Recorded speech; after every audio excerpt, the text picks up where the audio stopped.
After defeating the Hino-inma and rescuing Nagamasa in the Nakatsu Caves, the side mission Finders Keepers will unlock. In it, we learn that Nagamasa has lost his family treasure, the Heshikiri Hasabe. While traveling through the Nakatsu Caves, it turns out it had fallen from his waist while he was grappling with the Hino-inma. He asks William to head back into the depths of the caves and find the demon who swiped it from him during his encounter. Upon returning to the bowels, we can immediately see that the target is a roaming kappa. Kill it and you will retrieve the sword and the mission will end. However, if you choose to explore the area first before killing your target, you'll find that the cavern has bandits roaming the area as well. It looks like that they also found out about the missing Kuroda treasure and are looking to capitalize on Nagamasa's negligence. Regardless of how you approach this, William ultimately kills the kappa and returns the katana to Nagamasa, who rewards him with access to his armor, spear, and the prostration emote, which I imagine he will be performing in front of his father very soon. Here, we learn from Nagamasa that the sword was a gift to his family from Oda Nobunaga. This I found interesting because it is the first time we hear about Nobunaga firsthand, a bit of foreshadowing for things to come in later missions. Immediately right after you complete the quest, another side mission unlocks where Kanbei requests that William help find the Heshikiri.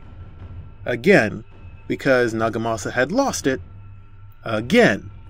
Not the brightest tool in the shed, Nagamasa. This time the mission starts you off a bit higher in the caverns, where we have to work our way back to the starting area. However, things are a little different. For some reason, revenants have started to activate on their own, and the Onibi are appearing out of nowhere. This is our introduction to the new enemy yokai, the Biwa Boku Boku, a cleverly hidden yokai that plays the lute to summon wrathful spirits.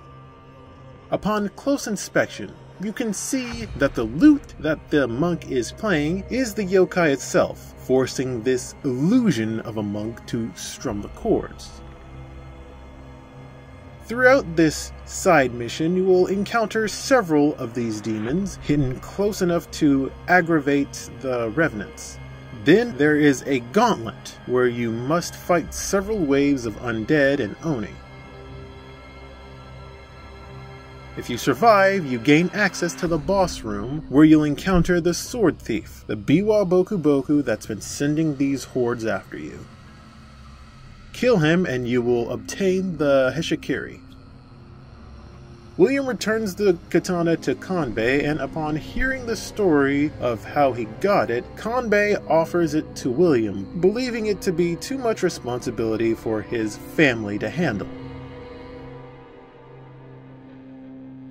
During the final stretch of that mission, after the second wave, you may have noticed that a revenant had joined the fray. It would be almost impossible for anyone to notice this since the blood grave is almost immediately out of view and the battle starts once you cross the threshold.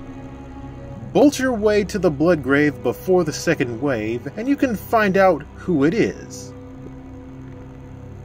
This is Sugitani Semboju, a mercenary who failed to assassinate Nobunaga at Kanagasaki. He was hunted down, captured, and sentenced to death in an agonizing method of execution, whereby he was buried up to his shoulders and his neck was slowly sliced with a bamboo saw.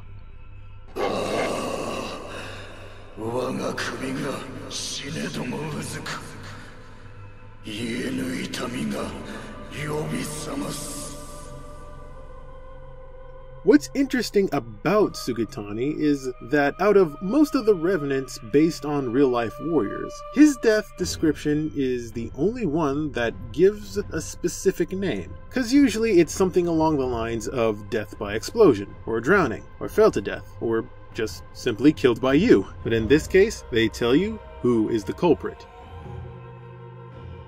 Oda Nobunaga.